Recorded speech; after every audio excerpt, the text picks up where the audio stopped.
Пријатели, добар ден и добро дојдовте во денешната епизода. Моето име е Јосиф Дамјанов и денеска, како и традиционално и стандардно низом, па веќе месец дена што ми е многу драго и зашто сум многу среќен, имаме прашања и прашањата се навистина одлични, неверојатни сите кои што ги поставувате, затоа што не само што си ја задоволувате вашата себична потреба да добиете некаков одговор, туку верувајте дека со тие прашања помагате уште на десетици луѓе кои што или се мачат со истата тема, или со сличен проблем, па поттикнувате да и они можеби постават некакво прашање, така да фала ви на секој кој што ја следи оваа содржина, фала ви на сите што имате интеракција, што поставувате прашања, што начнувате теми и ќе бидам многу благодарен ако тоа продолжи и понатаму. Еден од тие луѓе е и Антон, мој Инстаграм пријател кој што често знае да ми искомуницира и да ми постави прашања и денеска ќе одговараме пак прашање за него, така да ќе го погледнеме прашањето и ќе се вратам назад да ви дадам одговор.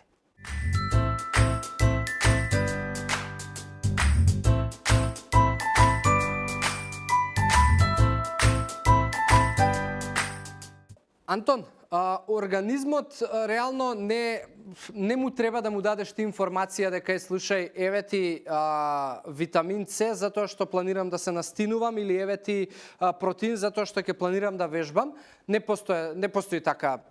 не функционира едноставно телото така. Доволна ми информацијата дека ти почнуваш да вежбаш, ќе почне да ги балансира и насочува метаболичките процеси и хемиските реакции. Значи нашето тело е машина која што е создадена многу одамна, има генетика, има процеси, функционира безпрекорно, тоа е најдобрата и најсовршена машина што се создала. И затоа нема потреба од такво нешто да правиш. Суплементација ти треба во делот на тоа што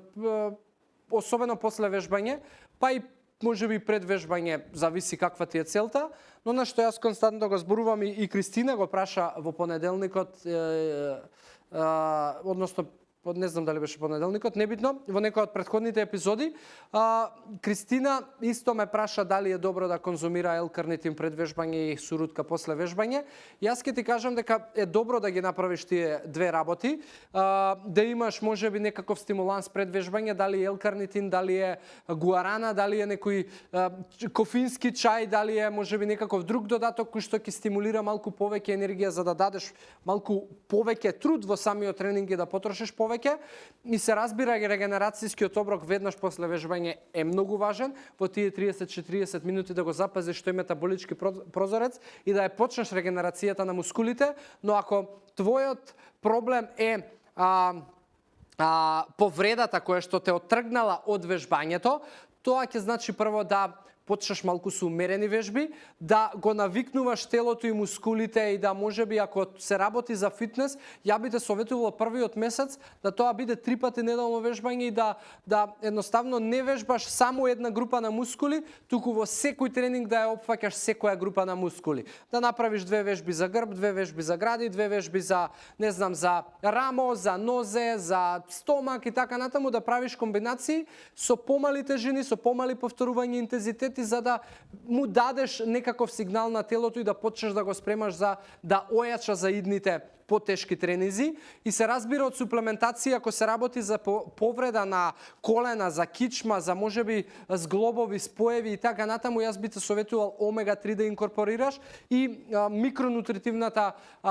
вредност во телото да имаш, а тоа значи можеби некаков мултивитамински комплекс кој што ќе ти ја збогати исхраната, а повторно, освен додатоците и она што ќе го правиш пред вежбање и после вежбање, многу е важно појадок во првиот пола сат до сат, да имаш редовносно оброци со тоа што би запазил нутритивен внес да придонесеш за да обезбедиш се што на телото му треба како нутриенти и калории и генерално тоа би ти го дал како генерален совет.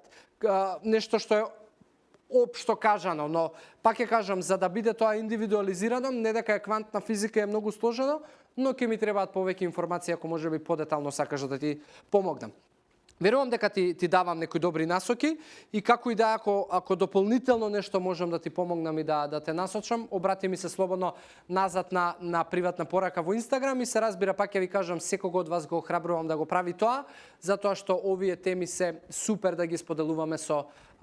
луѓето околу нас. И тоа е тоа. Тука завршувам, Антон. Фала ти уште еднаш и сите вас ве оставам во здрави животни навики. Ви посакувам убав ден и се гледаме, се разбира, во следната епизода. Ćao, čao.